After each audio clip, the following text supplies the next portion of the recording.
Fala galera, bora acompanhar as últimas novidades da seleção brasileira que entra em campo 1 hora da tarde contra a seleção da Suíça. E o Tite já escolheu os jogadores aí que irão substituir Danilo e Neymar hoje no jogo contra a Suíça. Lembrando, Danilo e Neymar devem voltar talvez nas oitavas de finais da Copa do Mundo, né? A seleção brasileira tem 3 pontos, venceu o primeiro jogo e dependendo de algumas combinações de resultado, a seleção brasileira poderá se classificar ainda hoje caso vença a seleção da Suíça. Coloca nos comentários aí o que vocês acham, qual o palpite de vocês para esse jogo entre Brasil e Suíça. Para mim o Brasil hoje vence por 3-2 hoje, né? 3-2 não, para mim vai ser 3-1. 2 gols de Richarlison e um de Vinícius Júnior, galera. Coloca nos comentários o palpite de vocês aí neste jogo do Brasil contra a Suíça. E bora acompanhar, galera, um corte aqui do programa do ESPN falando tudo sobre esse jogo da seleção brasileira. Lembrando, o link vai estar na descrição. Crédito total ESPN do Grupo Disney. Bora lá pro vídeo. Porque ainda falta quanto tempo ainda pro jogo? Eu respeito muito o negócio chamado vocação, sabia?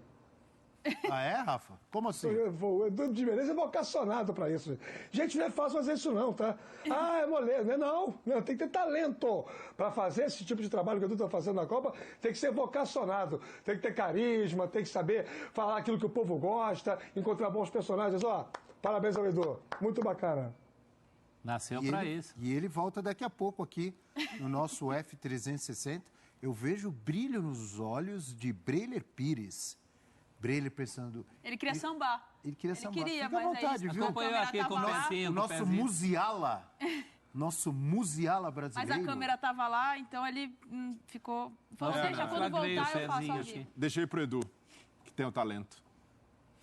Agora já, então, Nath no touch, é isso?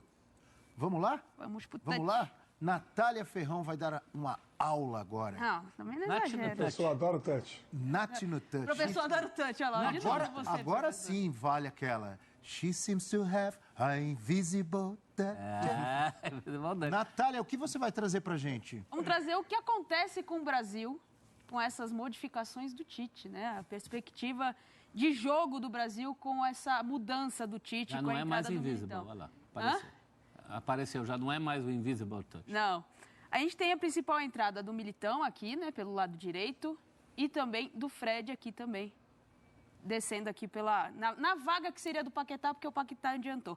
Na verdade, aqui a gente tem uma mudança, né? Quando o Brasil está sem a bola, no esquema, na saída de jogo, principal saída de jogo, o Paquetá vem aqui e a gente tem mais ou menos esse desenho. É um 4-4-2 com o Paquetá mais espetado, fazendo de fato a função do Neymar, articulando por ali com um pouco mais de liberdade, com o Fred fazendo ali o sistema defensivo do Brasil. O que acontece com o Brasil com a bola? Quando o Brasil ataca, o Alexandre vai entrar por dentro, o Vini vai espetar, Casemiro desce um pouco aqui, o Fred sobe um pouco, Rafinha sobe, e a gente tem o Alexandre ou vindo por dentro, fazendo essa movimentação, ou o Vini trazendo por dentro, com o Paquetá encostando aqui, o Richarlison entrando um pouco mais na área, o Paquetá também.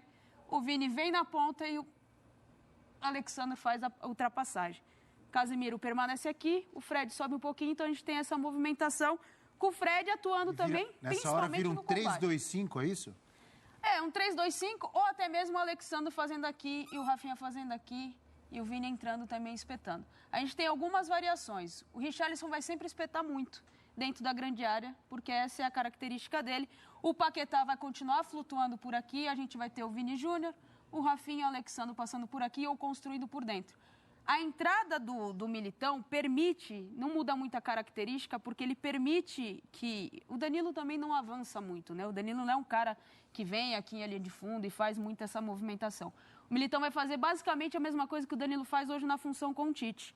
Ele vai guardar esse lado. E aí você vai ter o Thiago Silva, Marquinhos e Militão fazendo a primeira linha de marcação quando o Brasil estiver com a bola. Alexandre subindo, Casemiro, Fred, às vezes o Rafinha vindo por aqui e o Vini mais espetado, às vezes o Rafinha espetando mais, o Vini ajudando por aqui. Põe velocidade nesse Vini Júnior aí, Natália. É, o Vini Júnior ele vai ser um cara que vai ajudar muito, principalmente para ele que vem. Ele tem essa característica no Real Madrid de pegar a bola e cortar por dentro. E aí você tem a passagem do seu lateral passando por aqui para dar opção. O Renatinho gosta de dizer que é a bananinha, né? Que aí o Vini encosta aqui. Quando o Vini fecha por aqui, o Alexandro sai daqui e faz a movimentação para cá, para dar opção em profundidade. A entrada, muita gente pergunta nessa questão da entrada do Militão, se o Brasil perde muito. Perde em questão a construção, né? Porque se a gente tivesse aqui, vou fazer uma modificação aqui, cadê o Daniel Alves? Daniel Alves está aqui. Sabia que você estava... Vamos fazer a opção com o Daniel Alves. Ansiosa para pôr o Daniel Alves nesse time, eu sabia. Calma, não exagera também. Não exagera. Se a gente for pensar a entrada do Daniel Alves, o que mudaria? Pensando nesse time, manutenção do Paquetá ser do cara mais avançado com o Fred entrando. A gente teria o Rafinha subindo por aqui, o Fred encostando um pouco mais no Casimiro, Vini Júnior subindo, Paquetá, Richarlison. O Daniel Alves vai fazer a construção por dentro. O Daniel Alves tem qualidade técnica para isso. Se tem hoje a condição física para realizar, a gente não sabe que, como o professor disse, a gente trabalha muito com o que é esse Daniel Alves de muito tempo sem jogar. Mas o Daniel Alves tem esse poder aqui. Talvez não mais para fazer a linha de fundo, mas principalmente construir por aqui. Porque a gente está pensando numa Suíça com 2 linhas de 4 ou uma linha de 4 e uma linha de 5, um 4-5-1 na marcação. Ou até mesmo, como disse o Rafa Marques, uma linha de 6, né? Um 4-6-0, que pode ser a opção da Suíça quando descer demais as suas linhas. E aí a importância de um jogador, como o Tite disse na convocação dele, o jogador construtor, o cara que faz a bola ser construída. O Daniel Alves tem essa característica, o cara que sai da lateral e constrói por dentro, dando a possibilidade na movimentação, e aí o Fred sobe um pouco mais. O Casemiro fica, o Fred sobe um pouco mais. Essas são as movimentações. Nath, e o Rodrigo? Então, vamos lá. Vamos voltar tudo aqui e vamos com a opção do Rodrigo. Se o Rodrigo entrasse na vaga do Fred, e aí eu vou trazer o Rodrigo para cá, e o Paquetá desce. Aí a configuração de jogo vai ser basicamente a mesma. Óbvio que a gente vai mudar aqui para o Éder Militão também, no lugar do Daniel Alves, porque aí seria mais ou menos a mesma característica, óbvio, dadas as devidas proporções, da mudança de qualidade técnica entre Rodrigo e Neymar. A gente não está comparando jogadores. Mas o Rodrigo, ele tem essa possibilidade de ser o jogador para construir por aqui e flutuar aqui na frente, com o Rafinha fazendo a ultrapassagem, o Richarlison espetado e ele atuando aqui, tanto construindo, ele atua muito mais pelo lado esquerdo, ele tem essa característica de atuar pelo lado esquerdo. Ele vai fazer essa movimentação. Eu mudei o Pedro aqui, mas não era o Pedro, não. Cadê o Vini Júnior? Se entregou. Tá louca pra ver o Pedro jogando? Eu também. Eu tô contigo nessa. Põe o Pedro, Tite. Não, eu mudei sem perceber. Porque só falta ele lá na frente. Mas o Rodrigo é o cara para fazer essa movimentação. E aí o Paquetá encosta, Casimiro libera o Alexandro. Aí você tem uma linha de 3, Casimiro, Alexandro construindo, Vini Júnior por aqui, Rodrigo espetado e Paquetá ajudando na construção. São algumas variações do que o Brasil pode fazer. Não vai jogar, a gente já sabe, o Rodrigo. Então, basicamente, o que a gente teve foi aquilo que eu já trouxe para vocês, que é o Fred jogando na vaga do Rodrigo aqui, Alexandro construindo por dentro, Paquetá encostando aqui na lateral aqui com ele, Rafinha, Militão fechando, o Fred também subindo um pouco. Basicamente, vai ser isso. A ideia do Brasil, pensando no que o Tite montou para o jogo contra a Suíça, vai ser basicamente isso aqui. Nath, sai da caixinha, mostrando a ideia de jogo que o Brasil pode, ou provavelmente vai apresentar nesse jogo contra a Suíça. Outro jogo de logo mais, né, depois do jogo do Brasil, Portugal e Uruguai. E a gente tem entrevistas, personagens desse grande jogo falando no F360. Portugal tem 3 pontos, o Uruguai tem 1.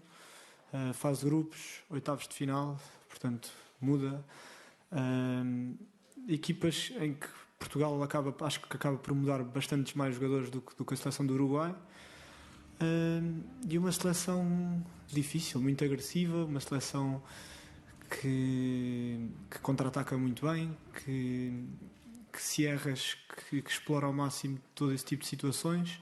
Ellos tienen lógicamente un muy buen equipo, además de todas las individualidades que tienen, pero tienen además un muy buen equipo con un entrenador contrastado que ha sabido ganar con ellos también, que hace muchísimo tiempo que están juntos y eso los hace lógicamente muy peligrosos. Pero por otro lado también nosotros tenemos nuestros argumentos, nuestras armas, nuestras virtudes como equipo que también nos hacen peligrosos. As prováveis escalações. Fernando Santos deve levar a campo Diogo Costa, Cancelo, Rubem Dias, Antônio Silva, o Pepe e Guerreiro. Rubem Neves, Bernardo Silva, William Carvalho. Bruno Fernandes, Cristiano Ronaldo e João Félix. É o provável Portugal para enfrentar a Celeste. Vai o Leão de fora de novo. Galera, é a seleção brasileira, né? A equipe que o Tite entra em campo é o Fred, já foi passado, o Fred estava treinando na equipe titular junto com o Éder Militão, né? Agora vamos analisar, né, qual será a desculpa do Tite para não escalar o Daniel Alves, que ele convocou, né, dizendo que o jogador estava muito bem fisicamente, né? E bora acompanhar. A escalação da seleção brasileira é Alisson, Marquinhos, Thiago Silva, Alex Sandro, Éder Militão, Casemiro, Fred, Lucas Paquetá, Vini Júnior, Rafinha e Richarlison. Agora, ninguém sabe qual o motivo do Tite não colocar o Daniel Alves, né? Ele não foi para a seleção. O Tite falou, ó, confio nele, ele é um jogador isso e aquilo, e hoje não vai colocar ele. Bem estranho, né? Incoerência do Tite, né? Coloca nos comentários, eu queria saber a opinião de vocês, o que vocês acham do Tite, né? O Tite não vai colocar o Daniel Alves, qual seria o motivo? Será que realmente o Daniel Alves estava bem fisicamente para poder estar na seleção brasileira? Porque não parece, né? Se ele não vai jogar hoje, o indício é que ele não está bem. Isso é óbvio, né? Bem notório isso, né? Por isso que vai entrar o Militão, que está muito mais apto a jogar na posição de lateral, já jogou em outros jogos, né? E é um jogador que vai ser muito útil hoje na seleção brasileira. E esse foi o vídeo do nosso canal, galera. Não esquece de deixar seu like, se inscrever no nosso canal se você não é inscrito e ativando o sininho das notificações, você não perde nenhuma novidade aqui do nosso canal.